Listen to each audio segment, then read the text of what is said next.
दिन के 11 बज चुके थे और सुरेश अभी भी गहरी नींद में सोया था।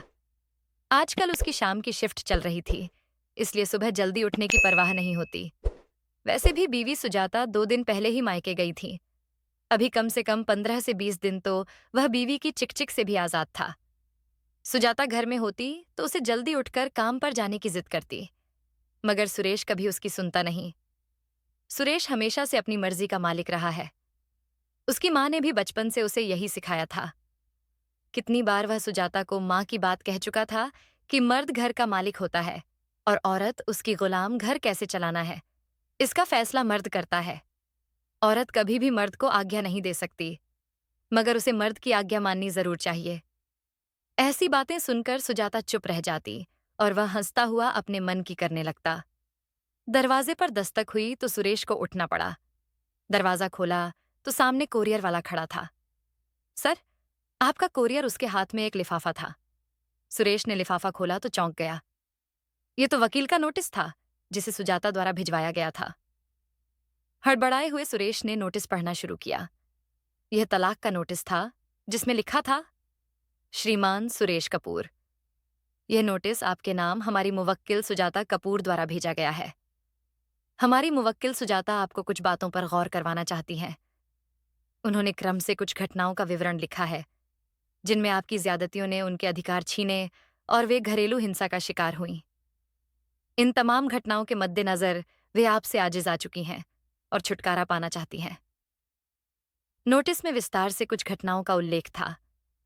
ये घटनाएं सुरेश के पुरुषवादी रवैये की पोल खोल रही थीं।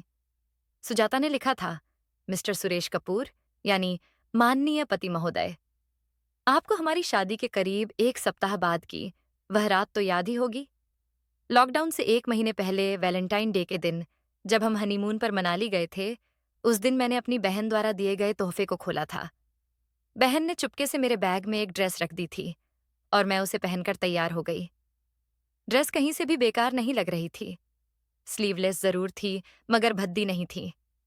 उस ड्रेस को पहनकर खुशी खुशी अपने कमरे से बाहर निकली।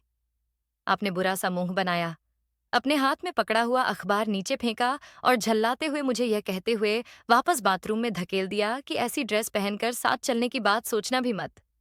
उस वक्त मुझे ऐसा लगा था जैसे मेरे वजूद पर ही सवाल खड़ा कर दिया गया हो। क्या मुझे अपनी पसंद के कपड़े पहनने का हक भी नहीं मिलना चाहिए? क्या अपने हनीमून पर अपने पति के साथ भी मैं वेस्टर्न ड्रेस नहीं पहन सकती? नोटिस में एक और घटना का विवरण था। सुजाता ने हिंसा का आरोप लगाते हुए लिखा, उस दिन मेरी तबीयत ठीक नहीं थी, मुझे उठने में देर हो गई।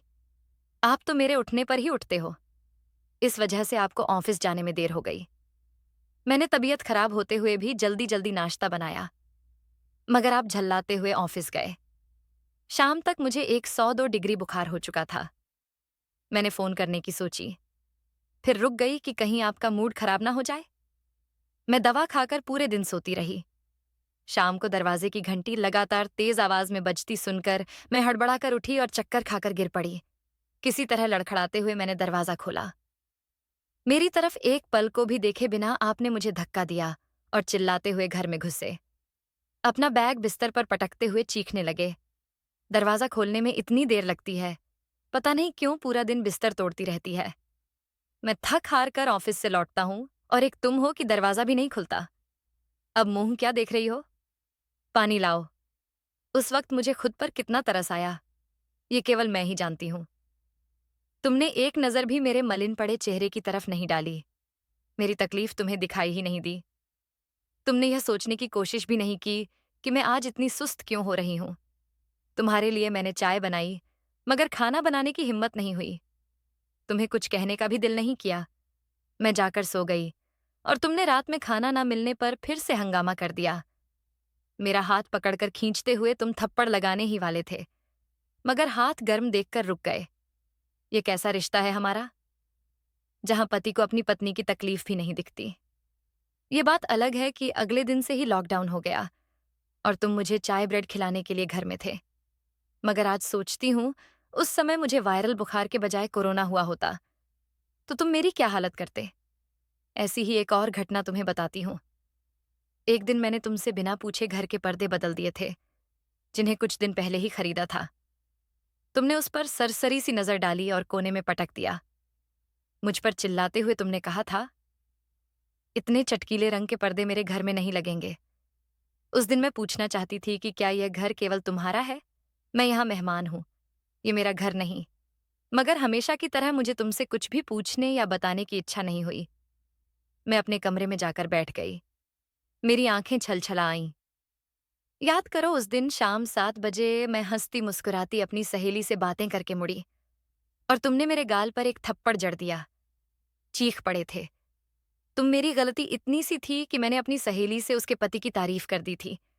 तुम्हारे अंदर जलन की आग ऐसी भड़की कि तुमने आगे पीछे सोचे बगैर मुझ पर हाथ उठा दिया। तुम्हें लगता है कि मैं तुम्हारी तारीफ करती रहूं, जबकि तुम मेरी खुशी की कोई कदर नहीं करते। मेरी सहेली विवाह का पति हमेशा विवाह की पसंद और उसकी खुशी को तवज्जो देता है। ऐसे में मैंने उसकी तारीफ करके क्या गलत कर दिया था? एक दिन अपनी माँ की सह पर तुमने मेरी बाह मरोड़ दी। कई दिनों तक मैं इस दर्द से परेशान रही।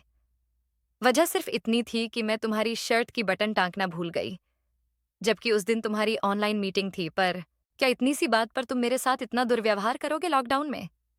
तुम भी तो पूरे दिन घर में बैठे रहते हो। ऑफिस का काम तो मुश्किल से 3-4 घंटे करते हो। बाकी समय कभी दोस्त, कभी टीवी। तो क्या कभी बीवी का हाथ बटाना जरूरी नहीं? सच तो यह है कि तुम्हारे लिए दूसरी सभी चीजें महत्वपूर्ण हैं, सिवाय हमारे रिश्ते के। तो फिर इस रिश्ते को ढोते रहने की मजबूरी कैसी खत्म करते हैं? न इस रिश्ते को। आइए, एक दिन की और घटना सुनाती हूँ। उस दिन आपने मेरी औकात समझाई थी। आपने बताया था कि मुझे औरत होने का धर्म निभाना है। आपको एक बेटा देना है। बेटी नहीं, बेटी की तो आपके जीवन में कोई अहमियत ही नहीं है। बेटा पैदा करना बस मेरे ही हाथ में तो है। कभी कभी तो मुझे शक होता है कि क्या वाकई आप पढ़े लिखे हों। आपसे बेहतर तो अनपढ़ हैं, जो अपनी बेटियों को कंधों पर बिठाए दुनिया जहान घूम आते हैं। पर आपके लिए बेटी बोझ है। आपको तो सिर्फ बेटा चाहिए।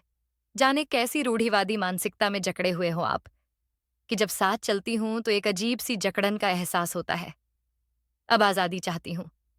मैं आपसे आपकी धौंस भरी बातों से, आपके पुरुषवादी व्यवहार से याद है। आपको उस दिन शाम को सब्जी काटते हुए मेरा हाथ कट गया था।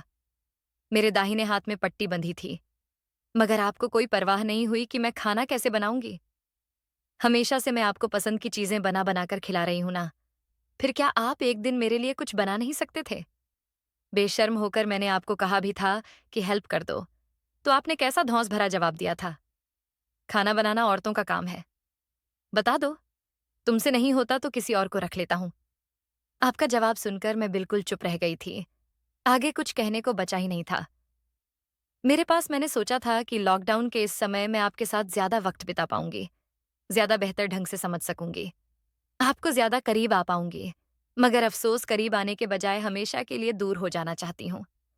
लॉकडाउन के इन दिनों में बेहतर ढंग से समझ लिया है, मैं ऐसे शख्स के साथ कतई नहीं रह सकती जिसके लिए रिश्तों का कोई अर्थ नहीं, जो अपने जीवन साथी की तकलीफ ना समझ सके, उसे बराबरी का दर्जा ना दे सके, उसकी खुशियों का ख्याल ना रख सके, उस पर विश्वास भी ना करें और ना ही उसे अपनी जिंदगी में कोई अहमियत ही दे सके। सुरेश बिस्तर पर लुढ़क गया। कागज छूटकर नीचे गिरा। उसे आज रोशनी भी चुभन लगी थी। उसने जल्दी से अपने चेहरे को तकिए से ढक लिया। आज पहली दफा किसी ने उसे आईना दिखाया था और अपनी सूरत देखकर उसे शर्म आ रही थी। उसे सुजाता के साथ बिताए एक एक पल याद आने लगे थे। वे पल जब सुजाता को जी भरकर प्यार किया था।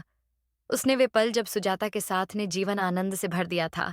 उसे याद आ रहा था कैसे सुबह से शाम तक सुजाता उसके और घर के कामों में लगी रहती थी। सुजाता को तो हमेशा मुस्कुराने की आदत थी। तो क्या वाकई वह इतना स्वार्थी और घमंडी था जिसने सुजाता की हंसी छीन ली? सुरेश बार बार उस कागज में लिखी बातें पढ़ने लगा। उसमें लिखी हर घटना उसकी आंखों के आगे सजीव हो उठी। वाकई सुजाता ने जो भी लिखा था वह सही था। मगर जब घटनाएं हो रही थीं, उस वक्त सुरेश ने कभी भी सुजाता की नजरों से नहीं सोचा था। सुजाता जो उसकी जीवन साथी है कितनी दुखी थी, और सुरेश को इस बात का एहसास भी नहीं था। उसने कभी यह सोचा ही नहीं था कि सुजाता इस तरह सब कुछ छोड़कर भी जा सकती है। उसे तो सुजाता की आदत हो गई थी। उसके बिना घर में कितना अकेला हो जाएगा। एक छोड़ा हुआ पति कहलाएगा। दोस्त पीठ पीछे उसका मजाक उड़ाएंगे। ऐसी कितनी ही बातें सुरेश के जहन में घूमने लगीं। सुजाता के यूं मुंह मोड़ने से उसकी जिंदगी कितनी बदल जाएगी। पहले तलाक की भागदौड़ और परेशानियां, और फिर सुजाता। संपत्ति में भी तो हिस्सा मांगेगी। उसे गुजारा भत्ता भी तो देना पड़ेगा। तलाक के बाद दूसरी शादी की टेंशन भी रहेगी।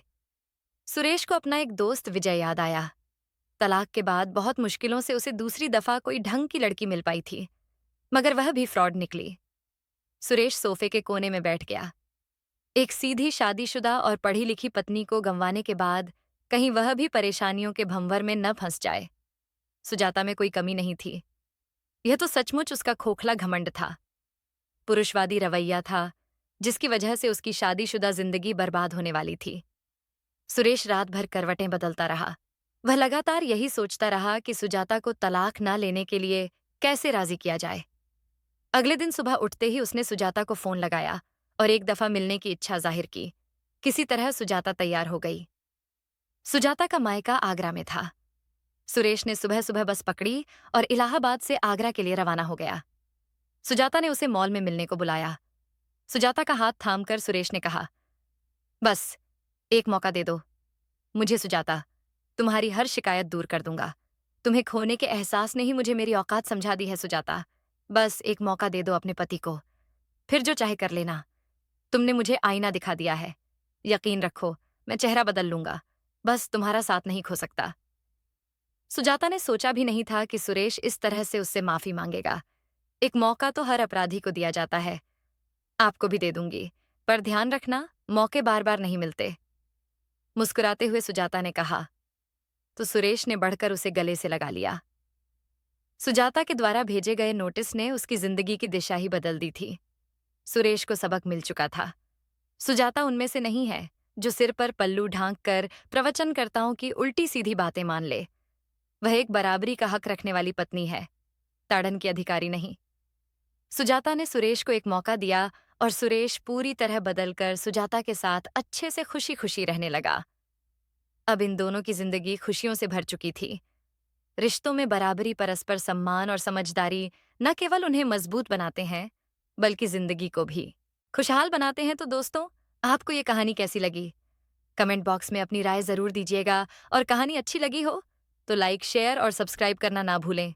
मिलते हैं एक और नई कहानी के साथ। बहुत बहुत धन्यवाद।